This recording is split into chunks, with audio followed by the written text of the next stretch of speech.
for being here tonight. It's nice to see such a big crowd. It's great to see everybody getting involved here a little bit. We'd like to start it off here with the Pledge of Allegiance. If everybody could please stand. Please join me. To the flag of the United States of America and to the republic for which it stands, one nation, under God, indivisible, with liberty and justice for all. My name is Terry Withrow. I'm a county supervisor here, a new county supervisor here for this district, actually, here in Denham Salida County. Again, I want to welcome everybody here. It's so important to be at these type of things and to participate in them. I think part of the problem, part of the mess that we're kind of in is because people aren't involved enough. And it's crowds like this is how you make a difference. Get involved and stand up and have your voice heard. So thank you everybody for being here. I'd like to, if I could for a second, point out the elected officials we have here, if I could. Our county sheriff, Adam Christensen, here in the back. Adam.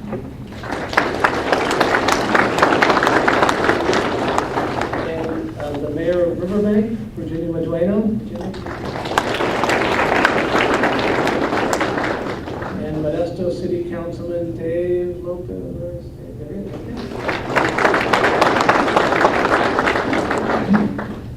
So I'm going to introduce Jeff here. We appreciate him being here, first of all, tonight. And Jeff is in our 10th district here, U.S. 19th district, I'm sorry, 19th district. And Jeff has a history, U.S. Air Force. I know he's spent some time in the Middle East. I know he's in Jeddah, Saudi Arabia. My son's there, and I know we talked about that a little bit. And Jeff, actually, I'll let him introduce his kids when he gets here.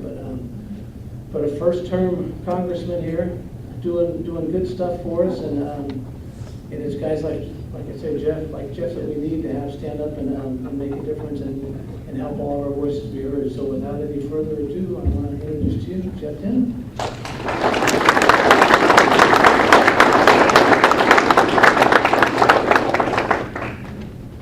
Well, Supervisor, thank you for having us in your part of the district here. Before I begin tonight, I'd like to recognize any active troops that we have here tonight. Any veterans, military families? Anybody here tonight? Veterans? Veterans? Raise your hand. Thank you.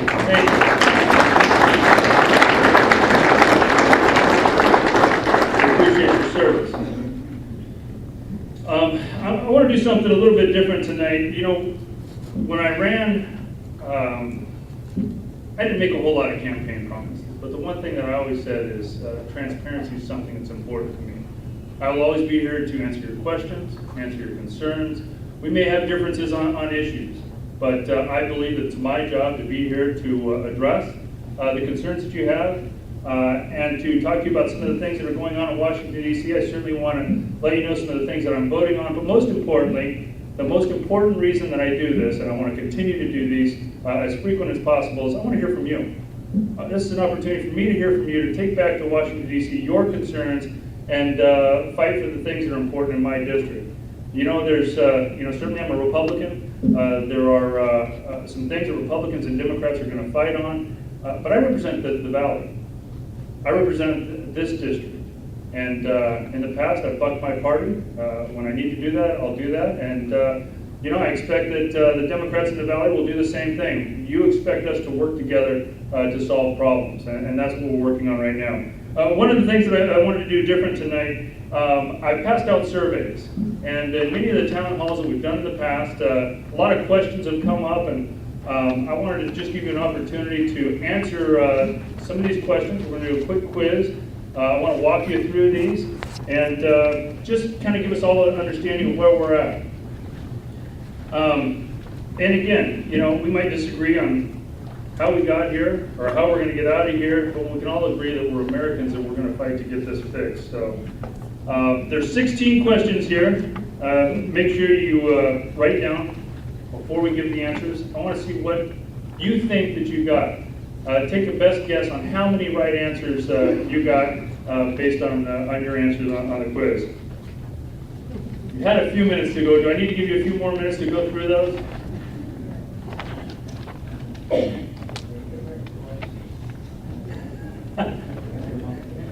They're based on facts, but I think it will give us all an opportunity to really understand some of the battles that we're facing.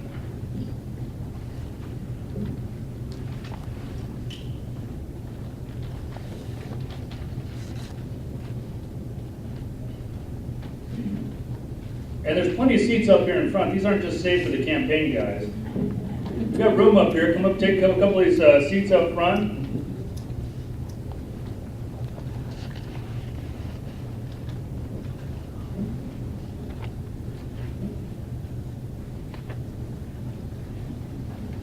All right, so let's go through these real quick. I don't want to take up a whole lot of time on this. Again, I want to spend most of my time hearing from you. But I think this quiz it's important because I was even surprised by some of them. But the first one, how many of you said in this first question, healthcare would be the top issue? A few?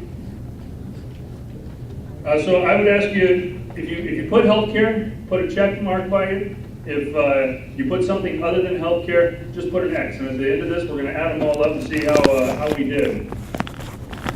Question 2, gross domestic product is an economic term that measures the size of America's economy in dollars. As you may know, the United States carries the national debt. By the end of 2012, the total federal debt is projected to be approximately 500%. Number 3, in 2010, the U.S. government borrowed about 40 cents of every dollar we spent. Number 4, in 2010, what was the total amount of the federal deficit? Just 1 year budget, 2010, 1.5 trillion. I'm going to go to questions right after. We're just going to go through this quick. Number 5, according to the White House Office of Management and Budget, waste, fraud, and abuse accounted for approximately how much of the 2009 federal budget, which is total $3.1 trillion? 100 billion. Number 6, eliminating all of the waste, fraud, and abuse reported by the White House Office of Management and Budget would cut what percentage of the $1.5 trillion deficit? 7%. If we were to cut all earmarks and pork barrel spending from the budget, how much of it would we save? 17 billion. True or false? If we rolled back Bush tax cuts for all Americans, we could balance the budget? False. Number 9, the top 1% of all wage earners in America pay about 38% of all personal income taxes collected by the federal government. And number 10, the top 10% of all wage earners in America pay about 70% of all personal income taxes collected. Number 11, what percentage of Americans currently pay no personal income tax? 47%. Number 12, in 1965, when Medicare was created, which of the following was the average life expectancy for an American according to the U.S. Center of Disease and Control? 70. And number 13, today in 2011, what is the average life expectancy for an American according to the U.S. Census Bureau? 79. According to the American Medical Association, nearly 31% of primary physicians already limit the Medicare patients in their practices. I hear this a lot from doctors all around the valley. It might actually be higher in the valley. It's the national number, but 31%. Number 15, in 1940, there were 159 workers for each Social Security beneficiary. As of 2009, there are 3. For every 3 workers, there's 1 person on Social Security. Number 16, the last one, true or false? President Obama's budget, by the White House's own projections, will accumulate more debt by 2020 than every president in America in history. True.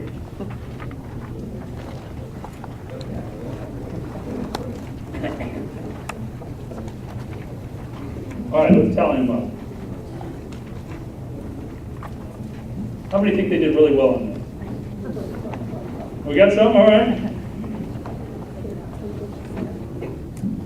Who got 16 right? Anybody get a perfect score? 15? 14? I see some people in this audience that I hear from a lot that I know they really pay attention to politics. How about 12? Got one 12? All right. You realize that 12 is 75%. That's a C. But you still did better than anybody else in the room. Who got 50%? 50?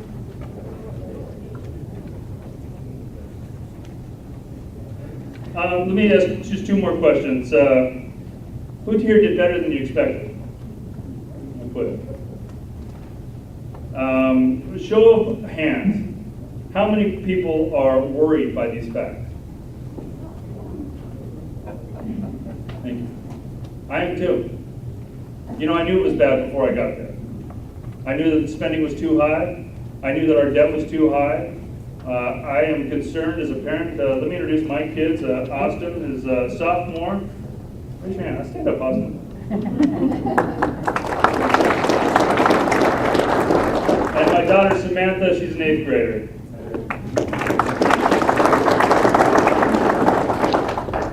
I think it's important for them to see exactly what's happening in our community and across the nation too, so I'm glad they're here tonight.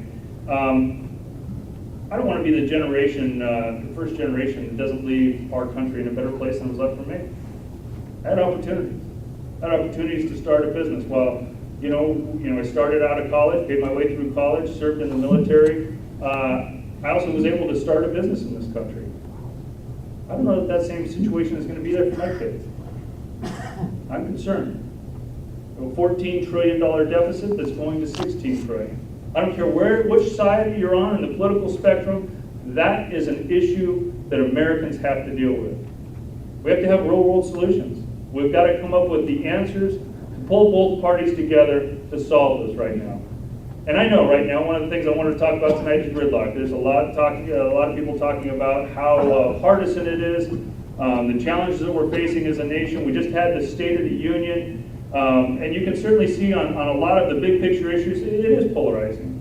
When it comes to budgets, it has been very polarizing. We haven't had a budget in over 1,000 days.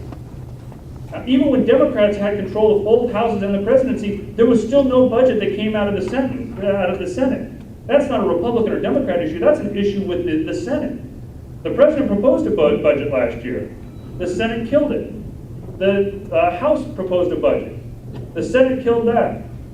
Look, we can talk about the partisan differences, but if we don't have the two houses working together, at least sharing ideas, you can't say that the House is a bunch of obstructionists if we're actually sending things to the Senate and getting nothing in return.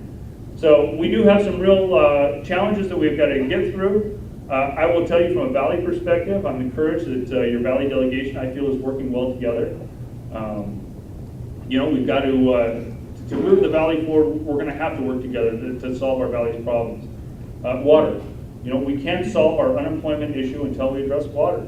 Our agriculture industry is going to continue to be our #1 industry, but we have to have certainty within agriculture, and water is that piece of certainty. So that's one way where the Valley delegation, Republicans and Democrats, have had to come together and then broaden that coalition across the state. Because we're still one state with 49 others that say, California, why can't you figure out your problem? So we've got some challenges ahead of us within our own economy, and I do have a bill dealing with one new water project up on Exchequer Dam. Dennis Cardoza, the congressman to the south, he and I are working on it together. Jerry McNerney and I are working on solar fields together. Jim Costa is working with us on the whole water issue. We're going to have a bill that's coming out of the House here in a couple more weeks. But I use those just as examples to show that there are important issues that we've got to get your Valley delegation to work together. There's still going to be some challenges during campaigns, and obviously this is an election year, but you elect us to get something done. And so I take that very serious in getting us both, getting all of us to work together to solve a lot of these problems.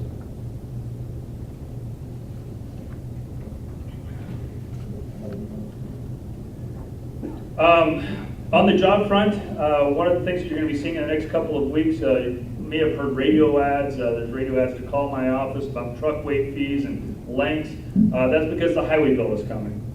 Highway bill, we haven't had one in quite some time. We have a bill that's coming out of the House. I'm on the Transportation and Infrastructure Committee, so my bill dealing with building a new dam, new water storage, goes out of Transportation and Infrastructure, but also highways. The FAA bill, which we finally got a bipartisan agreement on, that's going to move moving forward next week. But the highway bill itself, we've proposed now a 5-year bill dealing with not only the current gas tax revenues, which is not enough to fix our problems or to keep with consistent funding. And so we actually figured an ongoing funding. We have new oil revenues coming in just with what we have today, not future. I mean, there are things that I want to push that I think we need more oil, we need more energy independence, we need more natural gas. But what we have today, we want to secure those oil revenues to pay for it's a strong nexus between the cars on the roads, and we want to utilize that to pay for a 5-year highway bill. So that's one way I believe that we're going to be able to create jobs here in the Valley. The way that we structured the bill, there are no earmarks. The bridge to nowhere, things like that, the earmarks where you sell your vote to try to get something on there, none of that in this bill. This bill is based on a block grant to the states. It's going to be divided up based on the amount of need and the amount of money that we've had typically in the last annual appropriation for highways. And this will actually be a block grant to the state. Now, for California, I think it's a great thing, because we're not just taking a pot of money and giving it to Jerry Brown and saying, spend it as you will. Do what you want down in LA or San Francisco. Put it more on bike paths. This actually says it's got to go to highways.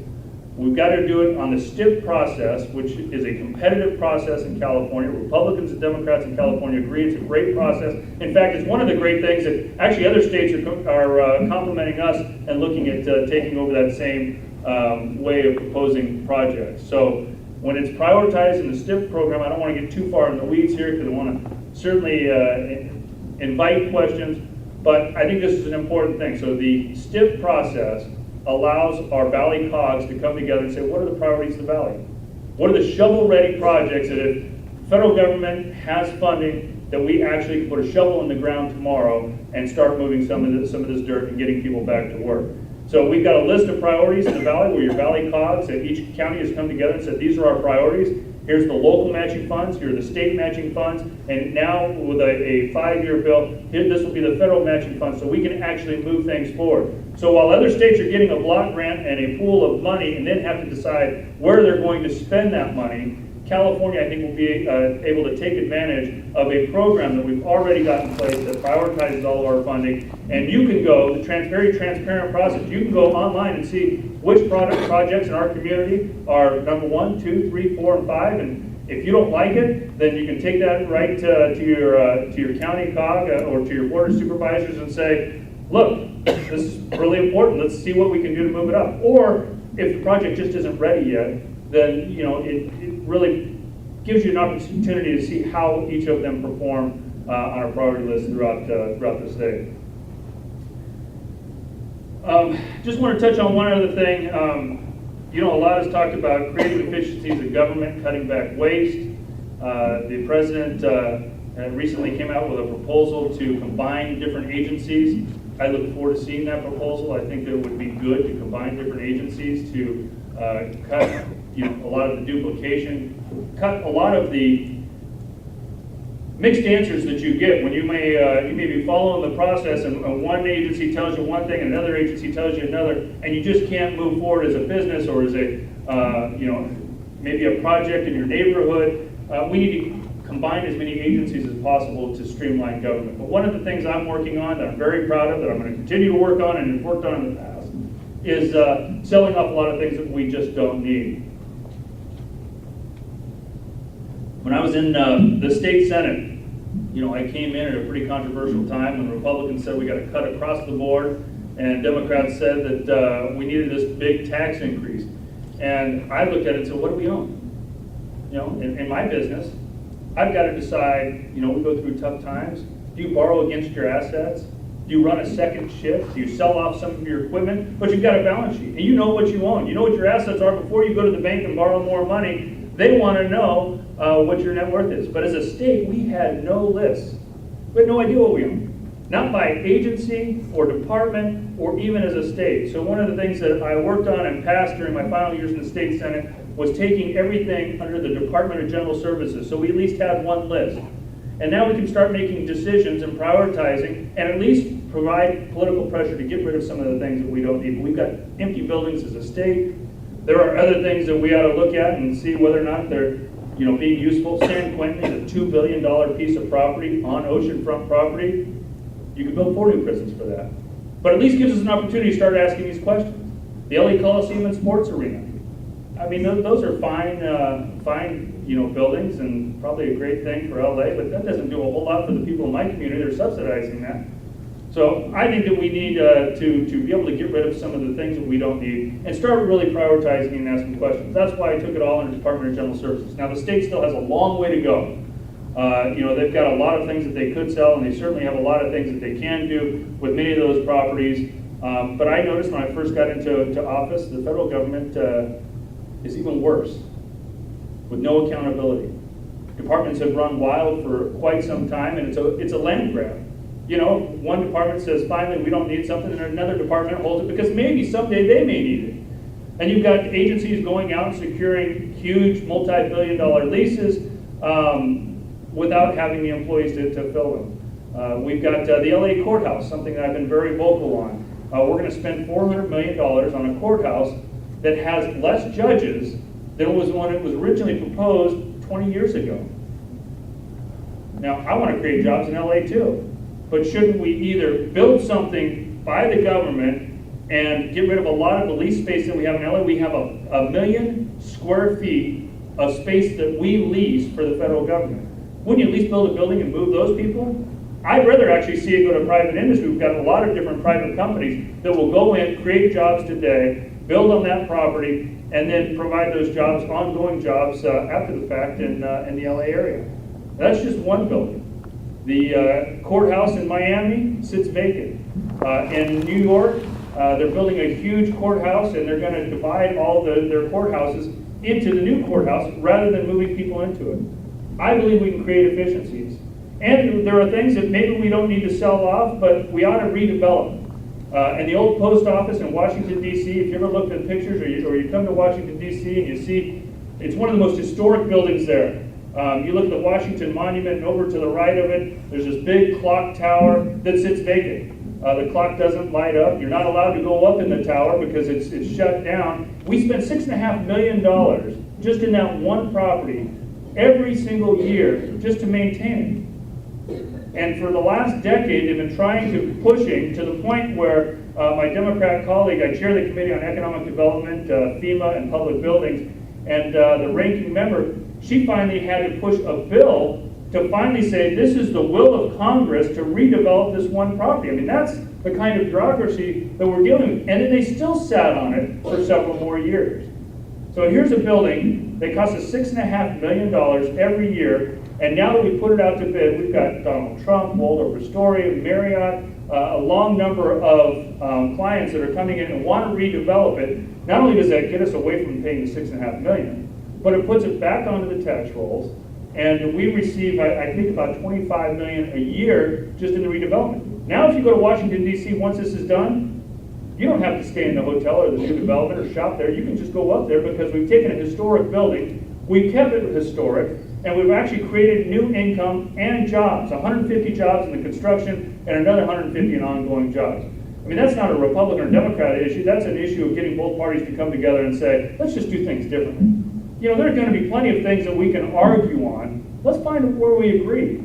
This is an opportunity for us to agree on things and get rid of things that we just don't need. So I think that there's an opportunity to redevelop here locally in Modesto. We have the post office, still going to be a historic building. But now we're with the efficiencies of the Postal Service and combining different agencies, we're going to be able to sell that off and actually reutilize that building again. I want to start right here at home. If we've got federal buildings that we can sell, I want to see the redevelopment here so that we create the jobs. But I want to also send this message, across the nation where we've got other opportunities to sell things. Right now we have 14,000 properties that, under the current system, 14,000 properties that they've said we just don't need. No agency wants them.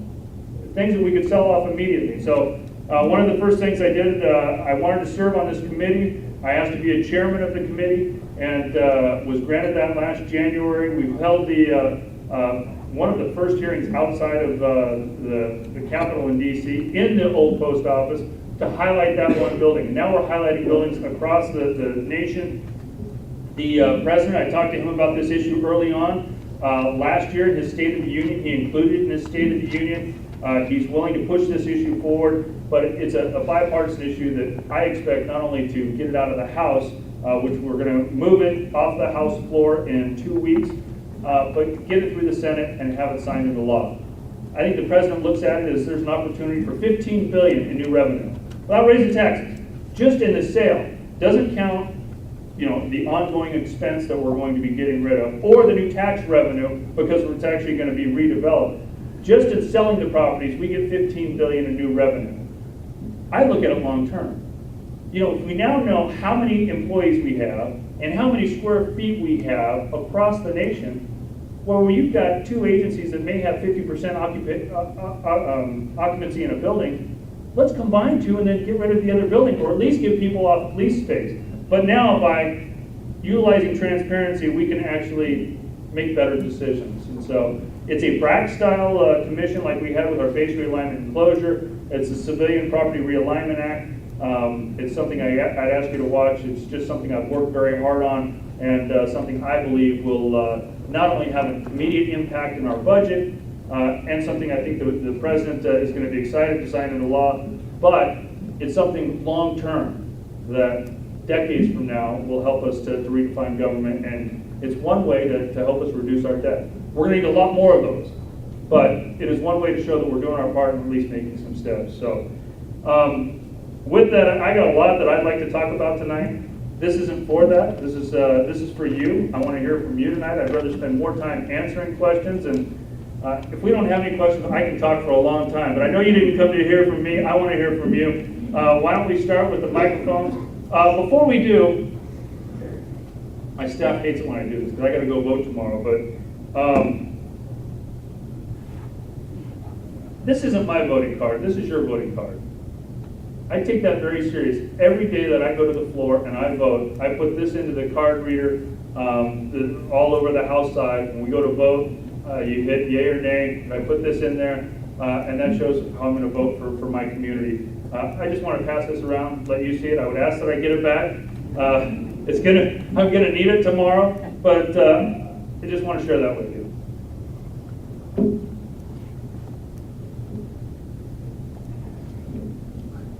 Let's start with questions. But before we raise hands, one thing I always like to do: who came from further than Modesto today?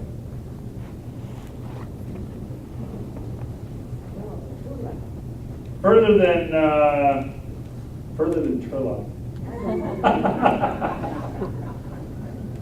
Anybody outside of Stanislaus County, except for these gentlemen in front? All right, how many miles did you travel today? Sacramento. Sacramento? How about back here? Right from where you're at. That's further. All right, let's start back there. I think if you spent the time to come here from the furthest, you ought to be able to get the first question. We put a priority on that, and I thank you for your commitment to coming this far today. Thank you. You said you're working with your water project? Mm-hmm. With the big problem that you had?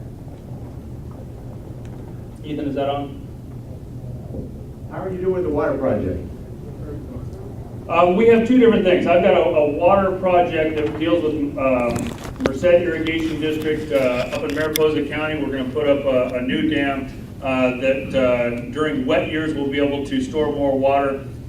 It is the least controversial of water projects in the state. It's a smaller project, but it's something that will help out the valley. We've got valley support on it. Republicans and Democrats have co-authored it together. We already had our 2 hearings. That'll be up on the floor here within the next month. I'm working with our colleagues in the Senate to get it done. I'm hopeful that we get it passed. If we can't get this one passed, we're in trouble. I know that Sites and Los Vaqueros and Temperance Flat are all ready to go. We need big water storage. We need to be bold in looking at our state's future. But this is one small water project that's completely paid by water users. They have the money there, no expense to taxpayers, and so I'm hopeful that it gets done and gets done quickly. There's also another bill moving right now that deals with the water regulations so that we can actually revert back to our older states' water rights, and so that we can actually move with greater certainty of water in wet years. I just want to thank you for staying on top of that for farmers here. Absolutely. You know, we had a good year last year. We had a lot of rainfall, and now we've got a dry year. You know, we need to make sure that during dry years, we've been good stewards and actually saved some of the water. You know, that's making sure that it goes back into our water table. It's doing off-stream storage. There ought to be opportunities without going through a lot of the environmental regulation or without battling the state to get off-stream storage. And, you know, I think that we've got to do both. We need to have both a short-term and a long-term, as well as a conveyance issue that allows our farmers the opportunity to know every single year before they go to the bank, before they go out and hire people, they know what kind of crops they can put in the ground. Yes, ma'am. Thank you. You talked a little bit about the Transportation Committee, and I understand that when the bill comes up this week, that it actually is going to cut bicycle and pedestrian funding, and it seems to me that that's something that Hidden Valley desperately needs, especially people, seniors and young people who may not have access to other forms of transportation.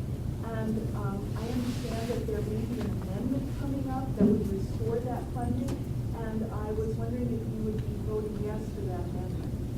It depends on what the amendment looks like and whether or not it is part of the utilizing gas tax dollars.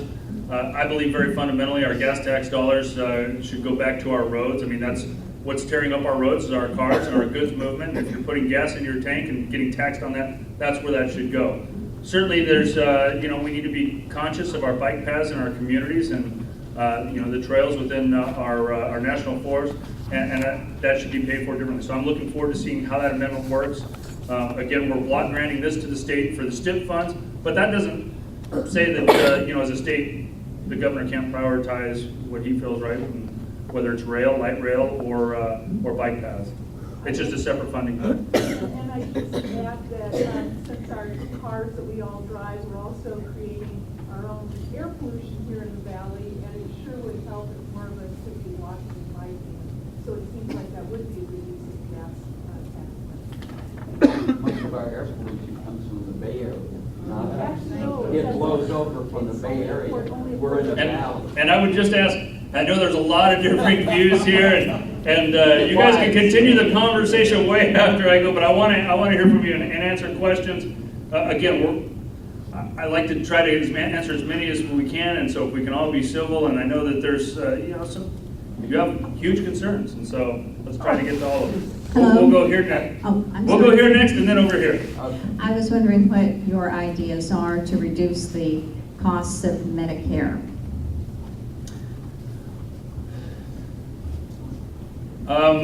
A number of different things. I got to tell you, one of the most frustrating things that I've seen so far, again, you know, there's going to be partisan fights, and that's disappointing. We came in, we knew Medicare was broke. I mean, you didn't have to go through a quiz like this or see the statistics. We know that Medicare is broke today, and it is going bankrupt and going to fall apart. That's not a Republican issue. Democrats understand it. The Senate knows it. The House knows it. The President knows it. The question is who's actually going to address it. And I'm proud that we did put together a budget. It was one of the first things that we did. It was a part of our pledge to America was doing a balanced budget and dealing with Medicare in that process. The bill that we passed over to the Senate is still sitting there today. Again, I would say, hey, if you don't like the bill, send us back an idea. But if you can agree that there's a problem, and we can agree that there's a problem, you gotta at least throw a solution back so that we can start debating and figuring out, give the American public an opportunity to be a part of this debate and decide what the best path to go forward is. But let me explain the one plan that we did pass over to the Senate. If you're 55 or older, there is absolutely no change in Medicare. If you're 55 and over, absolutely no change whatsoever. If you're under 55 though, I'm under 55, I'm gonna pay more. And I realize that. I would rather pay more now than, you know, my kids will never have a Medicare. It'll be gone, it'll be broke by then, and they'll pay into something that is not a safety net for them. I think that all of America needs a safety net, and we've got to have a plan to be able to address that. So that's one idea. There are others I would hope that will come out over the course of this year, but as you know, that this is a campaign year, and so some of those ideas are being stifled. But that is one plan that we already voted on, that we already passed over. The flip side, and you know, another challenge to Medicare is, before I got there, the House and the President, they passed the President's plan on health care. That took $500 billion out of Medicare. That accelerated how quickly it's going to go broke. And so we've got to put that money back in. We've got to make Medicare whole. That's a commitment we need to have, not only to our seniors, that's a commitment we need to have to our kids, because someday they need to be ready to have that same type of safety net. Yes, sir. And I promise, I'm going to try not to get long-winded on these answers, so I will try to give you as detail. And if I don't answer a question in as much detail as you would like, ask me again, and I'll go into further detail. I wrote you a letter, I don't know if you read it or not, but we keep having the federal budget, the federal government come up, and Mr. Obama comes out, or some Democrat, Harry Reid, whoever, and says, oh, we've got to extend, we've got to pass a budget for another $1 trillion or whatever. And I know the last one, because I wrote you a letter, was basically kicking the can down the road. And it wasn't cutting any, what it was doing was reducing the speed at what we were spending. It did nothing to reduce the deficit. Yet you voted for that, John Boehner voted for that. And my question is, why do you keep voting for stuff like that? Because at some point, it's got to stop. You cannot keep extending the deficit. And I had listened to a lot of different programs and so forth. I've gone on record, a lot of people that are in the know that say the federal government is going to collapse. It's going to collapse. We might as well say to the Democrats, you've got to have some backbone and say, no, I will not pass another spending bill. I will not extend the deficit. And until people get enough guts to do that, we're going to continue in this mess. And that means that at some point you've got to say no. That means shut the government down. Let it collapse, because when we continue to extend this, it's going to be worse, so that when the collapse comes, and it's coming, it's going to be horrible. That's my comment. Thank you. I assume there was a question in there somewhere. You were getting a little red, so I didn't want to interrupt. But I'm just saying, stop extending the deficit. Let me first give you the facts. I didn't vote for the stimulus package. It was done before I got there. I didn't vote for TARP. I voted against both of them. The president did announce a new stimulus package that was killed in the Senate. Not even the Senate wanted that.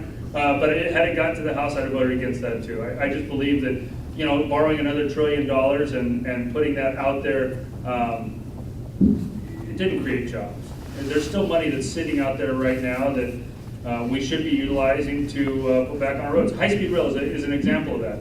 Out of the stimulus money that was passed 3 years ago to create shovel-ready jobs, $3.6 billion went to high-speed rail.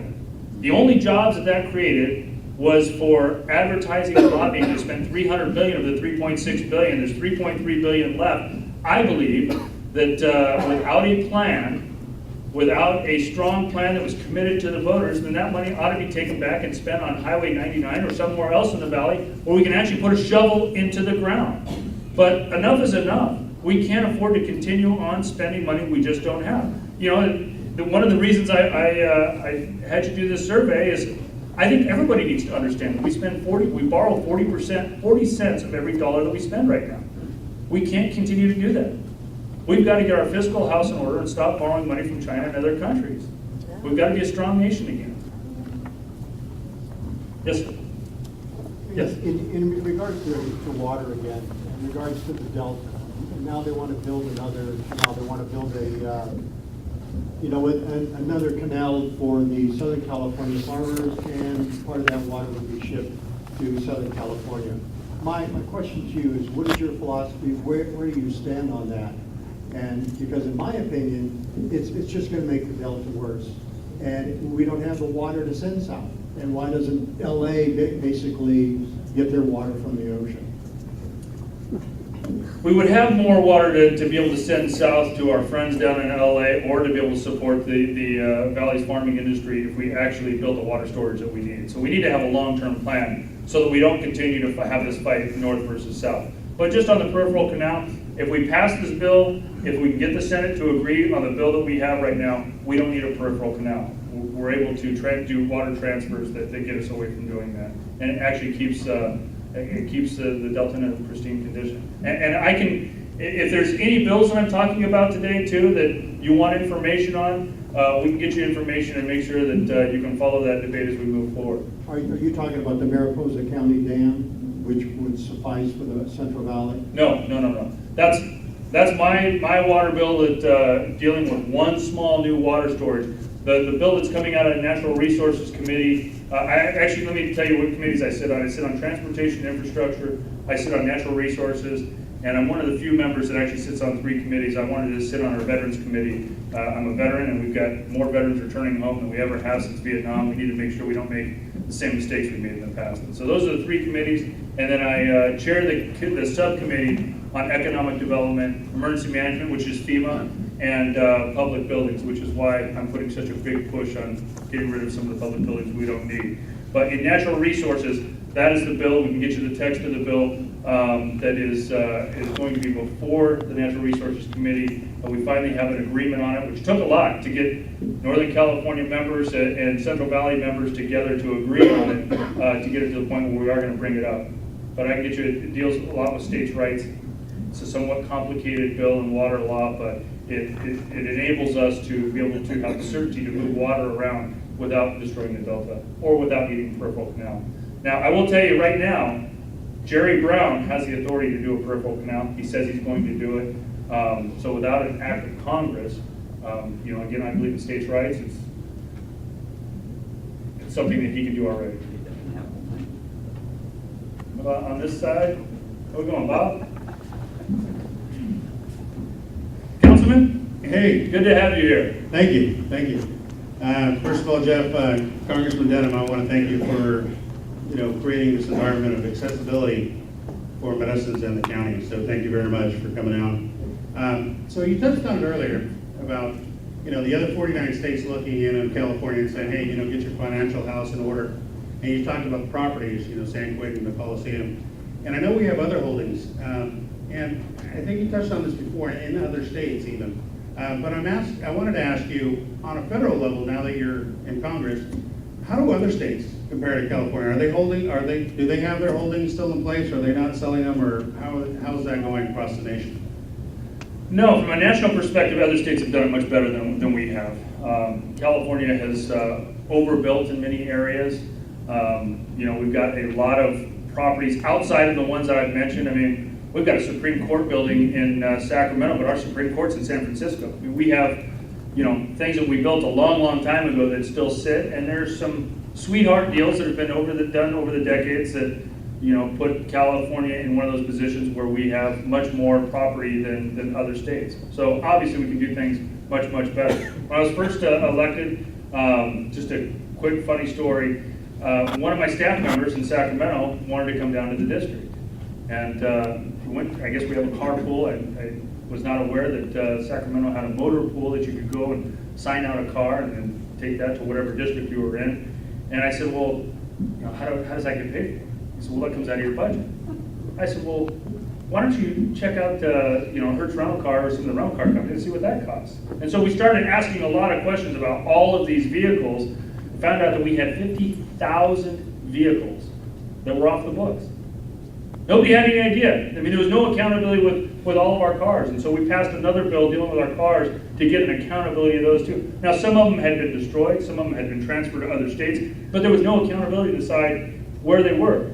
But based on this car fleet that the state had, we built 5 garages around the state to hold these cars.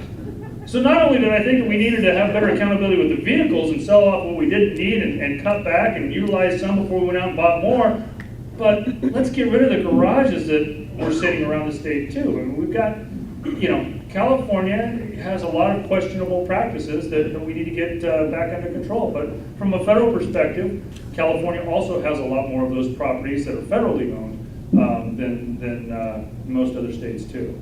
Again, I've targeted my own state first. I've targeted my own district. I want to lead by example. Before I go and say, Congressman X, we need to sell this property in your district, I want to say, look, I started here at home. We've got properties. And I'll tell you, I got a lot of emails and phone calls and letters to the editor about the post office in Modesto. I felt it was the right thing to do to consolidate and move it and actually redevelop it in a nice part of the town. We're doing that now. But we need to be doing that across the nation. That's one small property. But between the federal and state government, there are also properties like Caltrans. One of the questions I had for Caltrans back when I was in the state senate was they had all of these unidentified or undeclared properties. And I said, well, what are all these? They said, well, those are slivers. I said, well, what's a sliver? And they said, well, that is a property that is too small to be good for anything. And I said, well, sure, it's a small piece of property, but I had people identifying these properties that, it was in the back of their backyard, they may have a fence over there, and the weeds are growing off the other side, and it's creating problems for them. They would have loved to have had a bigger backyard. Or businesses that had a sliver that could have added 5 or 10 or 20 new parking places or expanded a building by utilizing what Caltrans called a useless piece of property that was a sliver. And sometimes, you need properties to have staging areas when you're widening a road or whether you're building a freeway, that you got to stage equipment, you got to stage gravel and all the supplies and things. But when you're done widening, let's get rid of the property. Get it back on local tax dollars, creating local tax dollars and local jobs. Help to stimulate the economy. California is one of the bigger problems across the nation. But I'm excited. I mean, you can see I'm passionate about this issue. It's something I've worked on for a long time, and it's a way that I believe you can get Republicans and Democrats to come together just to do something smarter, better. Not a partisan issue, just come together and solve it. We can debate what we do with that money afterwards, but let's at least get the money. Let's go over here. You came from a long way today. You came from Sacramento? Yes, sir. First of all, I want to thank you for your support. I want to thank you for your support on renewable energy. I was wondering if you've made a decision yet on the wind energy protection tax credit that would help increase investment and jobs here in the Central Valley. I'm not. I'll have to look back into that bill, but I believe in a balanced approach. Here in the Valley, we've got tremendous opportunities for wind power. We're doing some of the best things across the nation. We're leading the nation in solar. But I believe in a balanced portfolio that, hydro, I think, is green energy and should be categorized as such. I think that would give us an incentive to build more waterways and have more water storage. I believe that biomass. I mean, here in Stanislaus County, we've got a great biomass facility that not only creates energy, clean energy, but it gets rid of our trash. I mean, I don't want to have more landfills when we can have biomass. We also have the same problem up in, I represent Tuolumne County as well. We have timber up there. We've got to be able to get off the floor of the mountain areas before there's a catastrophic fire. We've got to be able to go in and clean up that area. But we take all that brush and there's a biomass facility up there. We have to have a balanced approach to energy. One of the things that I've learned since I've been on the Natural Resources Committee, though, is that we also have greater opportunities for oil, for natural gas, for oil shale. The president has been saying for quite some time now that we have 2% of the oil reserves, but we use 25% of the world's oil. And we had Secretary Salazar in front of the committee. And I had him identify all of the different oil wells. We've got new technology that has allowed us to find out where all these different oil wells are. There is no job shortage or unemployment rate up in North Dakota because they're utilizing their oil shale. And again, not Republican jobs or Democrat jobs, but American jobs, getting people back to work. The Keystone Pipeline was not controversial in the House. It's become a political football.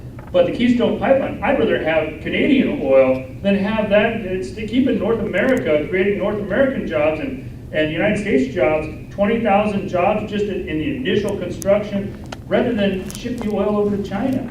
We've got to do things smarter, but we're going to have a balanced approach to do that. Yes, ma'am. Over here. I just wanted to know what are you going to do to reform Social Security? The question was reforming Social Security. There has not been a plan out there on that. I think part of the reason that there hasn't been an overall inclusive plan is because there's been greater focus on Medicare. I mean, we know Medicare goes broke first. We know that there's a huge problem with Medicare and the amount of doctors that are accepting it right now, and our healthcare issues becoming an issue greater at the forefront. It's an issue we have to address. Social Security is going broke as well. It's just going broke at a slower pace. But as we've seen recently, money's been stolen from Social Security, and we need to make sure that gets paid back. We just had the big debate on payroll taxes, on the payroll tax cut, extending that cut. I wanted to extend it for a full year. We ended up coming back and compromising with the Senate for a 2-month fix. The biggest problem with that is it steals money from Social Security. So before we're even, as a Congress, discussing the solutions for Social Security, we've got to stop robbing. So we're trying to stop the bleeding first. But we do have, I can get you some proposals that we've already put out, and we can get those to you. But nothing in a bill, nothing has come before us yet. Yes, sir. Buried in the healthcare law is this creation of an independent board. Yes, horrible. Do you support the elimination of that? Yes. Thank you. That's the easiest question I've had all night. Thank you. Do you need a longer response? No. Okay, it's a bad thing. I don't want anybody making medical decisions for me. I want to do that with my doctor. Yes, sir. With interest rates historically low, a lot of people refinance their homes. But if a former rancher only sits on over 20 acres, I guess the banks can't work with Freddie Mac or Fannie Mae. You can't get the lower interest rates, and they have to pay 1.5% to 2% more. Is there anything that can be done about that? Is it a specific issue? Wendy over here works on a lot of these types of issues. A lot of the issues that we have in the valley, the foreclosure issues, come down to a specific individual with a specific bank. I will tell you we have some banks that are not working with people very well, and we know exactly who they are. It gives me an opportunity to meet with those banks individually and discuss why they're not working better. But if there's anybody in here that has an issue on foreclosures, we've got some staff that are, I would consider experts, the best in the business on helping to work through some of those issues. But absolutely, we've got to address foreclosures throughout the state and throughout the valley. I mean, one of the reasons that Dennis Cardoza and I have been together on pressing the president to come here to the valley, you can't just come to California as an ATM and go to LA and San Francisco. It's not about campaigning, it's about people. And when you come to the valley, you have to understand our issues. Saying the foreclosure rate is improving across the nation is not looking at the Central Valley. And so I think that there are things that we can do. Obviously, I believe that the market can and should work itself out. But there are things we can do with investors being able to go out and buy more homes so that we can get more renters into those homes. There are financing options to be able to rent to own. Shared equity ownership is a new thing that's being talked about now, so you can have an investor come in and do that. But the bottom line is, if you've got one of those ballooned rates, one of those huge adjustable rates, we need to work with a bank to get you into fixed rate, especially right now when we're at an all-time low on interest rates. We need to get people to where they can afford to pay. You got good people that want to stay in their homes and still may have good jobs, but we need to make sure that they're able to stay in their homes, and getting out of some of those bad loans will help us to do that. And I'm very proud of our staff that we've been able to work with so many people and helping them to negotiate, to get involved, working with the bank to actually hold them accountable to getting it done. Yes, sir. Uh-oh. Are you looking on facts? You're going to try to get me on something, aren't you?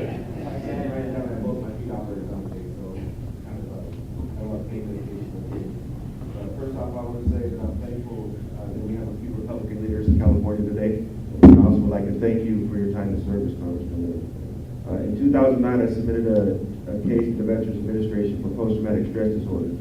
I was originally denied because my DD-214 did not reflect that I am an OIF veteran. In In May 2010, I submitted my appeal. As of today, I've heard nothing from the Veterans Administration. I am unable to work because of my PTSD, traumatic brain injury, back and joint issues. Second, I visited the doctor at the VA the other day, and I'm now being told that I can't do follow-up appointments but once a year. This is because their workload is becoming too increased. Oakland? Is it Oakland? No, this is a Modesto clinic. This is something that they're adopting with the VA system overall. I take narcotics that are very addicting as well as many other vets. How do you expect a doctor to make sure medication is being taken properly if I can only see him once a year? And the last thing that I'd like to put up here is the stop pay in between semesters for the GI Bill is putting a strain on veterans and their families. How do you intend to fix this, and where do you see the directions of veterans going? Because as we all know, all veterans gave some, but some veterans gave all. And today it's easy to get a handout from the government, but the ones that have put the work in are getting denied every day. And so those are my proposals and questions to you, Congressman. Thank you. Let me know if I get all of these. First of all, on the stop pay, should never be one. You worked for the GI Bill, you earned it, you invested. There should never be a lapse in government to where you're not getting that funding. I will say that, at least right now, it seems like, again, both parties have been able to come together, whether it's GI Bill or Pell Grants, to make sure that we are extending those education benefits. And I would hope, I don't think that there's any proposal out there that would stop that. We still have these ongoing CRs. We haven't had a budget in over 1,000 days, over 3 years since we've had a budget. And so we continue to pass these continuous resolutions, these 2-month, 4-month, 6-month deals that causes people like you to be caught in that political game. We need to stop that. We need to actually have a budget. We need to be able to debate and have our priorities. We ought to have a spending priority just like I do in my business, just like I do in my family, to know exactly what we're going to spend every year. I need to be able to know that I'm putting money away and whether or not I'm going to have money to put my kids through college. But the federal government needs to do the same thing so that we don't have any stop pay in GI Bill. As far as medical benefits, I've been very disappointed in Oakland. I've seen LA improve, but in the backlog, Oakland continues to say that their backlog is caused because they haven't been able to hire more employees. I just don't agree. I think that they should be creating efficiencies and putting the work in to make sure that the claims are done and done quickly. One of the things I'm working on right now is to make sure that we're stopping it from the beginning. So if you're an active duty member and you know you've got a disability, your commander knows that you've got a disability, why wouldn't you be qualified for the disability and already put into the system before you're off active duty? Why do we have a transition between Department of Defense and VA? And then another transition between VA and our vet centers. We need to have a seamless process all the way through so that as you leave active duty, then you're automatically put into the system. They automatically say that you're 100%, 50%, 25%. We can always go back and work with Oakland on, if you didn't get a high enough percentage, that's something we can work with. But to say that you're not eligible from day one and have to have you go through the process is a problem. So there is some of that we can do right now. We're working with the Department of Defense. I just went to Afghanistan not too long ago to meet with a couple of different generals over there that were dealing with this specific issue. But we need to fix it right now before all of these service men and women come home and end up in the same situation that you're dealing with. It's a big challenge with PTSD. PTSD is something that, with the shell shocks that our men and women have seen, it is very real, it is very serious, and it is going to be something that affects you lifelong. We've got to uphold our commitment as a community, as a country, to those that have worn the cloth and served our country bravely. So.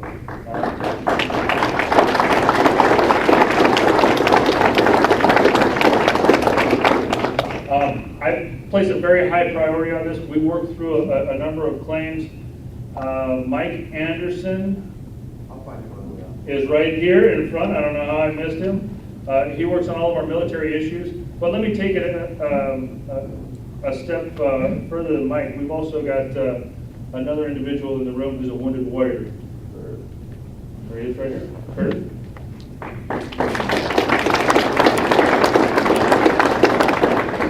Curtis is with us through the Wounded Warrior program, but what Curtis allows us to do, he's been through it.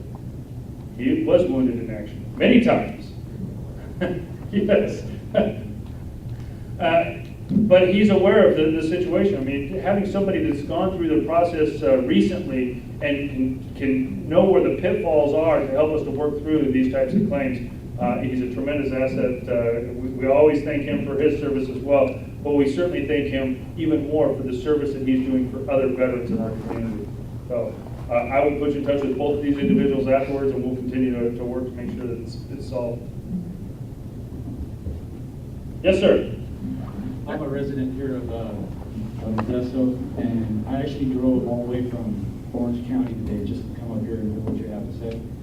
I'm a retired police officer and a 6-year veteran of special operations in the Army. And your service. And the Patriot Act was written 2 years before 9/11, and they created the Department of Homeland Security. They superseded all the other 3 sections of government. They increased the FEMA. They created TSA. They developed a new division for NORTHCOM with 420,000 soldiers. And now they have the National Defense Authorization Act, which you signed. Your name is number 5 on the list, which Joe Lieberman and John McCain was a Vietnam POW for 5 years himself.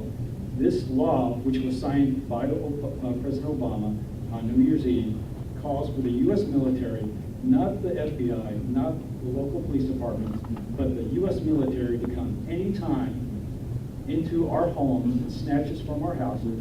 It will remove us of our citizenship and send us overseas someplace where you have no recourse and a military tribunal. For what? What are the politicians doing in Washington, and why is your name on that list? Why did you sign that? I voted for the bill. I believe that the Patriot Act, while I have some huge concerns with it, I have huge concerns with privacy, I believe we're at a different time right now with the terrorists that we've seen, the attacks that we've had, the threats that we continue to have, that I do want somebody out there paying attention. So I've got huge issues with it. It's something that's going to continue to come up. I'm not here to commit to anybody that if you're dyed-in-the-wool supportive of the Patriot Act, that I'm always going to be your guy. I voted for it this time because I felt that there was a necessity to do it. As far as the Homeland Security, I think it's another bureaucracy that has continued to grow, and I've got concerns with Homeland Security and how it's The only implemented. person that I hear that is actually trying to do something that revokes part of the bill's provisions that will remove us from our own country and strip us of our own citizenship, even if we're born here, That's not it's the case. Ron Paul. Yes, it is, because Joe Lieberman's the one who signed that bill. He's the one who's advising it along with John McCain. I'm happy to get you the facts on it. It's something that we had great debate on. I'll tell you, one of my closest friends in the House, Alan West, he and I talk about a lot of the DOD issues together. I look at it from an enlisted perspective. I was an enlisted guy. Alan West obviously was, a decorated commander, and we had a discussion about this bill. It has more to do with those that are outside of our country being able to be held, and it could be an American citizen outside of our country that is proposing some type of attack or some type of terrorist threat. Those people I want help, but they still are American citizens, and we may have a disagreement on the issue. I'd be happy to get you the facts, call you offline. I've read the bill. I'm sorry? I've read the bill. What you're saying is not true. The only congressman trying to... Look, I'm not going to debate it here with you tonight. I've read the bill as well. I'm happy to get a copy of it and walk you through it line by line. I want to make sure you're satisfied, at least that we agree on the principle of it. We might ultimately disagree on whether it was a good vote or a bad vote, but I felt it important to at least explain myself to you. Is it sunset?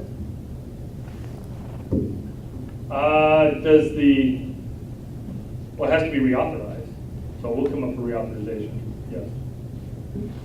Right here, the hat. Yes, sir. I thank you for being here, and I thank you all for the I Uncle used to have a theory when he was to wrestle my brother and I down to the ground. He said, where the head goes, the body goes. Okay? And I'm talking about America right now. This is kind of the situation here. There's three things that are bothering me about the collapse of America. One is foreclosure to China, and that has to do with our deflation of the dollar and the euro going up, etc. The other is the possibility of Muslim apparently they're establishing complexes very systematically over the world, and they're putting out things like mosques, etc. I'm not an authority on this issue. I've read some of the Quran. Basically, their theory, after all the poetry, is do anything you have to stay away from Christians. You have to understand, Europeans, a lot of the Middle Easterners, think all Americans are Christians, and they're not happy with some of their behavior anyway. The third one, though, is the one that I think we can address, and that is what's right on your paper. And again, I thank you for doing this workup and doing the preparation. It says here that in 2010, see, on the street, this is known already. This is known. In 2010, what was the total amount of deficit? What they say is, in 2010, we collected $1.6 trillion. But we spent, and I need to know who we is, 3.77, which comes up with your 1.5 trillion. Okay? So, which am I to fear most, and when do I expect the collapse of America? Would it be from the Muslims, who are very organized and very focused? They're not comfortable with us. And will it be the Chinese, who are sitting there looking at America in foreclosure? Or will it be that our congressman, who apparently, and maybe you can answer this one, is it against the law, and I'm not meaning you personally, certainly, but if you were, if charges were brought against you for overspending or for stealing, could you be arrested while you're in term, while you're seated in term? There's that part of the question I know we can answer. This is what's on my mind. All these other things are very good, but if I'm on a ship called the Titanic and I'm playing what do they put, those push little things on the floor? I don't think my little game is as important as the Titanic going under. And there may be some projections, because I heard some concern on your part. You are on the watch. We are too. Our debt is an issue of national security. You should get that. Our debt is an issue of national security. And anybody that wants to continue to spend like we're spending right now puts my kids in jeopardy, puts your kids, your grandkids, puts our colleges, puts our bike paths, whatever you want to spend money on. If you have a debt that large, that can cause an economic collapse. And I don't think we're that far from it. I take it very serious. I take every vote very serious. I take every issue that we deal with on the budget very serious. But I'm not somebody who's going to just sit back there and vote no. I'm going to try to find solutions. And that's what I've tried to do. That's why I'm proud that I've got a bill that not only sells property and creates jobs, but one that the president wants and wants to support. We have to find more issues like that. We've got to get rid of this debt. We have to. It's an issue of national security, and it's why I'm there. Let me get a couple from this side. Yes, ma'am? Come on, Bob. Where am I going? And I want to be respectful for your time tonight. I know that many of you have come a long way. I know that you have families and businesses that you've got to get back to, and so I want to try to keep this to the time we said we would.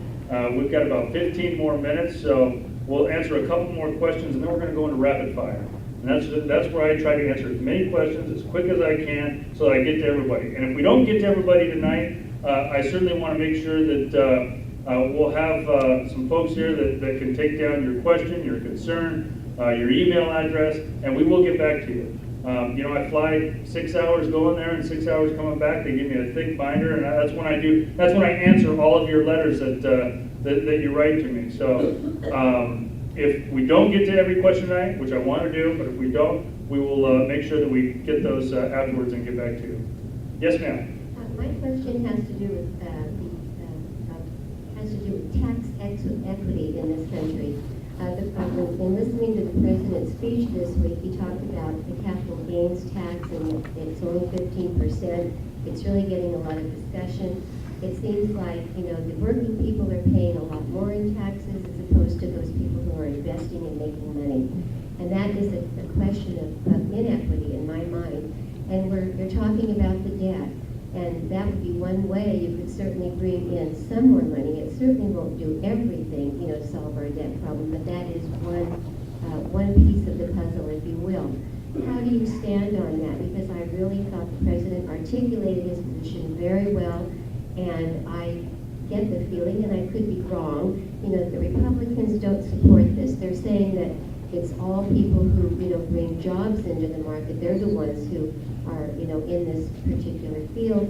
And these people are not bringing in jobs. They are profiting from the financial system in our country, which has really brought us to our knees at some level. So could you respond to that, please? And I want to thank you for coming. Thank you. Thank you. So is your question, why don't we raise capital gains? Yes, that can make it more fair. Yeah, so let me first just start by giving you my philosophy on taxes as a whole. I think we need a fair system. The president has went out and attacked some of the different loopholes. He's talked about, I think, the corporate jet as being one of the loopholes. There's a lot of them out there. Every year, adding more and more loopholes. In fact, even the president in his most recent tax policy, or in his recent State of the Union, talked about these new tax cuts or tax incentives. It's new loopholes. I think that we've got to have a streamlined system where we actually have a fair system of taxation across the board. And that's what we should be debating. Let's get rid of the loopholes. Let's get rid of all of the different exceptions and make a fair policy for everybody to see. But right now, we continue to pick winners and losers. And while the president, until recently, has not really addressed capital gains, he's talked about taxes overall. So I think this is where sometimes people get confused, or at least the media gets confused when they portray it. They talk about the Buffett rule and the amount of taxes that the Buffett pays or his secretary pays, or now Mitt Romney's released his taxes. I think he came out at like 13.5%, 14% tax rate. Buffett is about the same, and it's because they pay capital gains. Well, they went out, they've earned money, they've been taxed on that money. Their corporations have been taxed on that money, and then they've been able to save up money, which then they put back into an investment. My concern is if you start saying we're going to raise capital gains, well, sure, that's going to affect Mitt Romney, that's going to affect Mr. Buffett, maybe they can pay more taxes, but it also affects a lot of you in this room. Everybody who's invested and saved money their entire lives, that you're getting capital gains on your investment. Why would we go and tax that more? If we went out and taxed all of your capital investments more, would you invest more? I wouldn't. I'd rather put it back into real estate or back into farming, which I like to do anyways. But I think that would stagnate our economy even further. We need to encourage more job growth. We need to encourage the companies that have money and have capital to go out there and spend more capital growing their business. So on capital gains, I believe, it's my belief, that we should actually reduce capital gains, not raise them.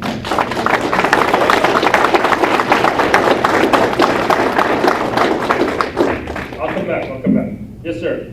Yes, I just wanted to make it known for what it's worth that there is a local company that educates middle-class families on getting their financial house in order, and allows middle-class people to educate other middle-class people on how to get their financial house in order and invest for the future and retire in decency. It's called Primerica Financial Services, for what it's worth. Thank you. He looks younger. There's somebody who's on the younger side of things here tonight. Thank you for being here. Yes, sir. Yes, you say you're looking for stimulus for our economy to some extent. We have billions and billions of dollars at probably the lower end of our economy and people in our economy paying 18+ percentage points on their borrowed money on credit cards. Now, back before early 1980s, that was against the law. It was a usury law. The usury law was 12% at that point in time, but when the prime rate went up to 16, 15, 16%, they allowed it to go above or up to the 18, 20% rate. So the prime rate right now is basically at zero. Why are these companies still allowed to charge 18 and 20% And if we would get rid of that and just drop the percentage back to 10 or 12%, then billions of dollars would go into our economy immediately. Because these people will spend their money because they're in trouble, many of them are. I don't know why that hasn't been proposed or done. Probably because banking is so powerful. But it's one of those things that would be a fair thing to the American people to not let them criminally. It was a crime before. You know, these are the guys down on the street corner breaking your legs. And today, it's the banks down there breaking the people's legs. And I think it needs to be changed. And it would create a stimulus to this country that would probably be pretty impacting because it would dump billions of dollars into our economy immediately. Thank you. Certainly, I believe that there are banks that have taken advantage of a lot of different situations, especially over the last decade. We saw, you know, with some of the things that have happened with TARP and bailouts, and you know, there have been a lot of wrong things that have happened that I didn't support that were done before I got there. High interest rates is a huge part of that. Predatory lending is a huge part of that. I think that there needs to be some regulation. But I will tell you from my perspective, when I was a young airman, I see a lot of these bills, and you know, I used to have a lot of I was on the Veterans Committee, and they would come and talk to me about some of the lending practices around our military bases. Now, I was a young airman, signed up when I was 17 years old. You know, I was 18, 19, 20 years old. Probably was not the best at saving, as many of our younger members are, but I always believed it was a right that I should be able to go out and borrow money to buy a car, or to, you know, if I got in trouble, to be able to borrow money in a pinch. But it shouldn't be predatory, and it certainly shouldn't be at the high interest rates right now. It should be based on risk. You know, and certainly I would have had to pay a higher risk because I was not making very much as a young airman, and you know, it should be based on credit though, not on, you know, some of the practices that are being used right now at that higher interest rate. Yes, ma'am, Mayor. Congressman, my comment is actually not a question, it's actually an invitation. You may recall that Riverbank was a brat closure site in 2005. There were many who did not believe that this old, dilapidated Army ammo plant could ever become what it used to be back in the 60s when they were developing the shell casings for the Vietnam War. We've actually embarked on some incredible amount of opportunities that I believe you should be privy to. We have a Fortune 500 company right now, as we speak, that is looking to sign a lease with us. I want to showcase this as the perfect opportunity where we're going to bring in new technology, biofuel, green energy, and it's a partnership between, again, what the federal government decided to do in terms of letting go of this federal property, if you will, the state taking opportunity to showcase that businesses still can be profitable in the state of California, and local government. So my question to you is, we would love to have you come out when this Fortune 500 company announces their lease with Riverbank. I want to see more collaboration between local, state, and again, the federal government, especially when it comes to this Army ammo plant. Absolutely. Thank you. Thank you. And it is actually, I think, something that's very exciting to happen in our community. I thank you for the invitation, and I thank you for the hard work that you guys have done to collaborate and put this together. It is something where, you know, we have many facilities like this that have sat vacant that should be utilized and redeveloped in our community. I have time for just a couple more. Back here, here, and then one more over here. Yes, sir.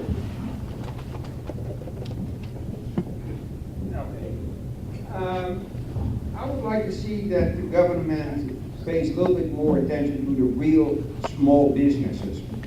Government says that small business is a business with 500 people. Apple started with 4 guys. I'm starting my second business as a rental place. I'm building a castle. And You're building a castle? Yes, I'll give you a business card. Does that have a moat? It has a moat, and just like real castles, I'm fighting crime. 80 robberies since I've been building it. But for the biggest part, these days, all the counties are planning to shoot you down with their rules and regulations before you even start. I had a well digged on my property, and it says, now, you cannot use your well, because if you rent your place out, now you are a water municipality, and you have to spend $4,000 a month monitoring your well, testing your well, people on standby. So you can't even rent your place out because before you are started, you are nickel and dime to death by government to even start your business. What they now like to see is that all small business starts in a big city, and we pull all the people off the land and just pack them in big warehouses. And you will see that all the small businesses, the mom and pop businesses, the little mom and pop businesses out in the county are all disappearing because they cannot afford the rules and regulations. And I spent $10,000 and I got the right to be in business, and I only was allowed to work 6 days a year. Now they say, okay, if you spend another $10,000, $2,000 goes to fish and game, and we will see, or you have the right to be on your own property. And then maybe you have the right to work 40 days a year. And I believe that is how you kill small business, when you have them pay the same business permit and licenses as a Walmart, but I only have the right to work 6 days a year. And then you have to spend more money, and then you only get the right to work 40 days a year. And that's kind of what's killing business, and you should change it. I'd like to get your card. I want to see the castle. Come over after. All right, 3 more questions. And I'll be here for a little while afterwards. Yes, sir. About 3 or 4 months ago, you were very for a balanced budget amendment. Mm-hmm. Are you still enthusiastic for that? Yes. Thank you. I might be able to get a couple more questions if we can get them all like that. Over here? Yes, sir. Mine's more of a comment on illegal immigration. Just so you know, I was born in Mexico, came here when I was 13, educated here, and I learned that back in the 80s we were a very strong country. We didn't take crap from anybody. When India got smart, we went and sank the ships. When Nicaragua tried to declare war on us, we went and put an aircraft carrier on the shores and says, go ahead, take your best shot. The problem that I see now with illegal immigration is everybody's jumping on this wagon about let's legalize it and let everybody in here. And that is totally wrong. I'm 22 years in the Navy. I've been a police officer for 26 years. I'm on the ground. I'm seeing a whole different picture than everybody is. What people don't understand is when the guy crosses the border, he has committed a felony. In order to get a job, he has to get a Social Security card. It's another felony. When he presents a Social Security card with his papers to stay here legally, that's another felony. We're up to 3. And now you're telling me that the federal government wants to give everybody a blanket party and says, yeah, you can come over here and stay here. That is wrong. Not only that, but a lot of the people that are here legally, they're actually selling drugs. I worked the county jails. I talked to the guys that were there. Now, a lot of them came in with the idea of, I'm coming to America, I'm going to work at a farm. But when they were approached with selling drugs and they realized how much money they can make so quickly, they changed their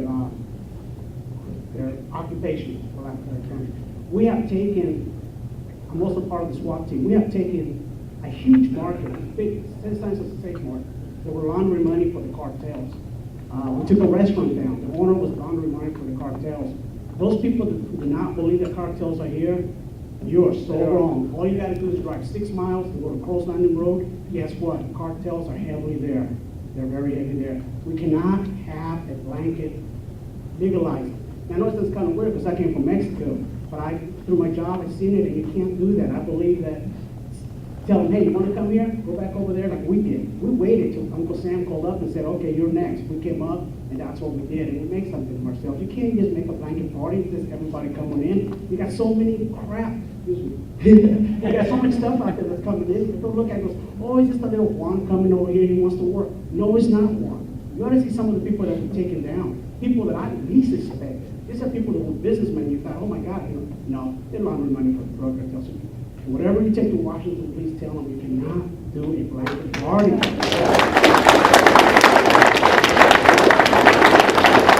And it goes to the federal government, it goes to our state and county.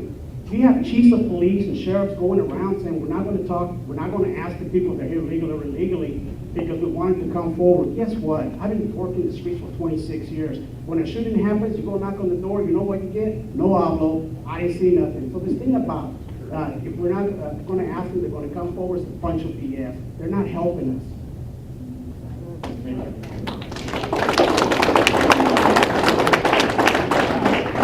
I think you saved the best for last. A Korean War veteran? Yes, sir. Yes. I'm just guessing. I saw your hat, so. Well, I hope I'm here. I hope you can carry some information to the president sometime or other.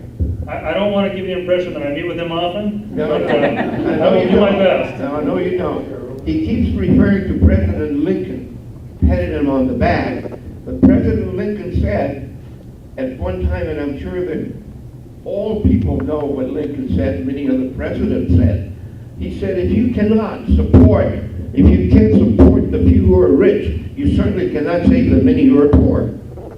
That's a very conservative statement, and we all live to that.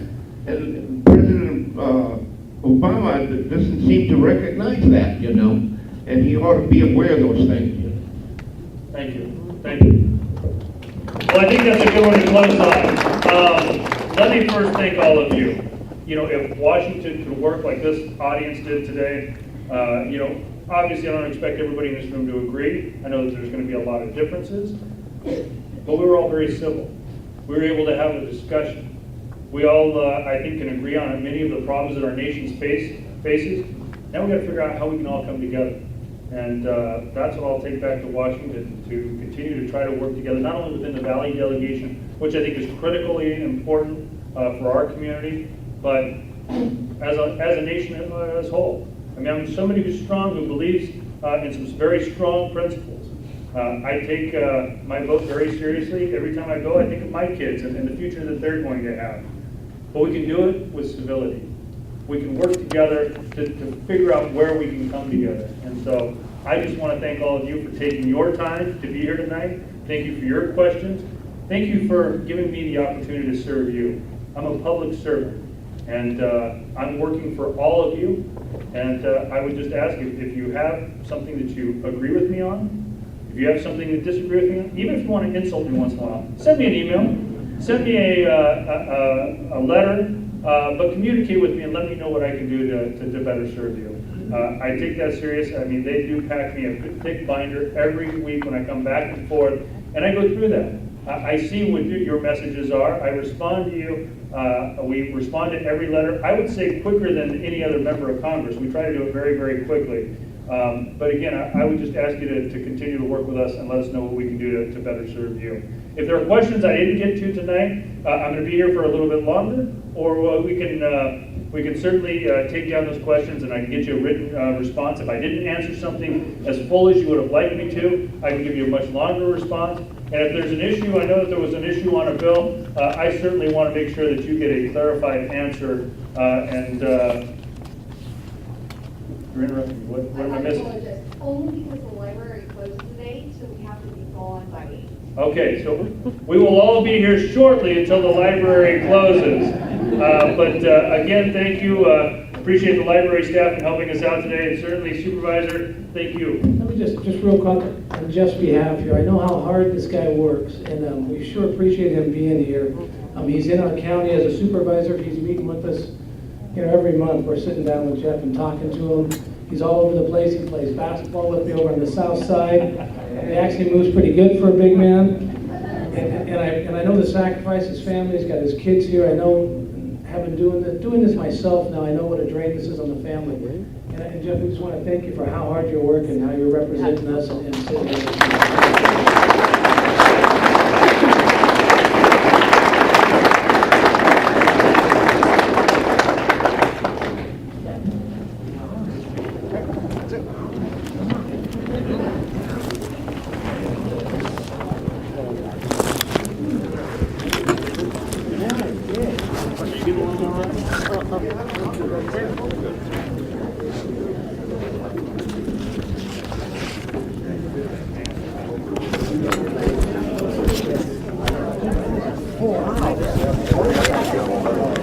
Yes, ma'am.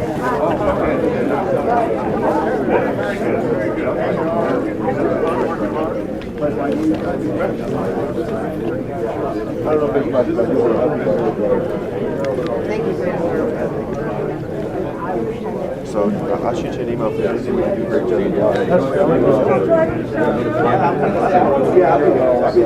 Yes, ma'am.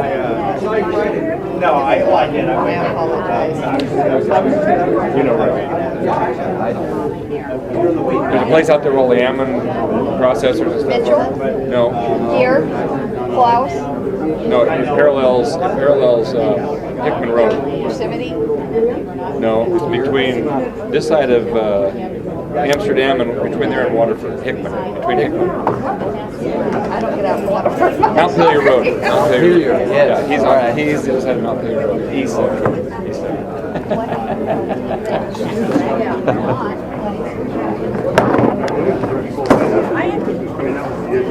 I don't think that the two parties are agreeing. That's okay. We've got to, if that goes through, we've got to. So you're saying what I heard is you're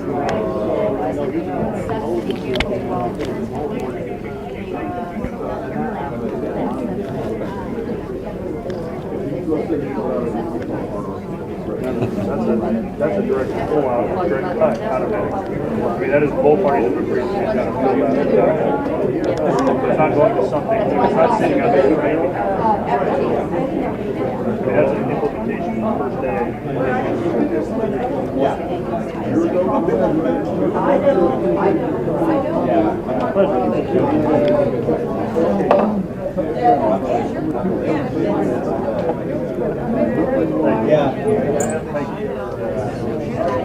If you talk this too long, it's nice young They're doing all their energy.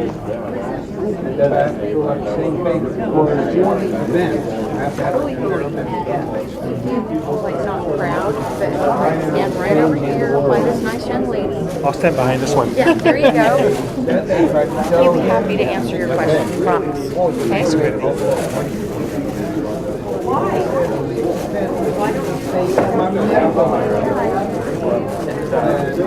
But then you have to get this one. I want to come visit you and see why do you like it.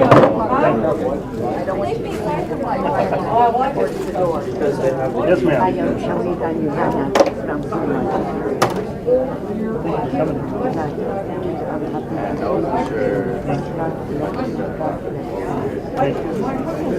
Yes, sir.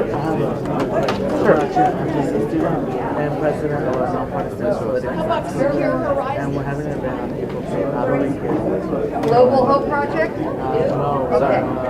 It's actually a scholarship fundraiser for. I will get you my card when I get it now. So don't go away, because I handle the schedule. All right. Let me say hi to a couple more people first. Thank you for your question. Yeah, Social Security, you told me Yes, we'll take down your information. I can give you what plans are out there right now. I just was speaking more from a broader perspective that there hasn't been a big push on it just because of Medicare. But it is a serious issue. We all recognize that. Okay, could I get Yeah. Thank you. Yes, ma'am. Hi. My name's Deborah. It was suggested I come in Nancy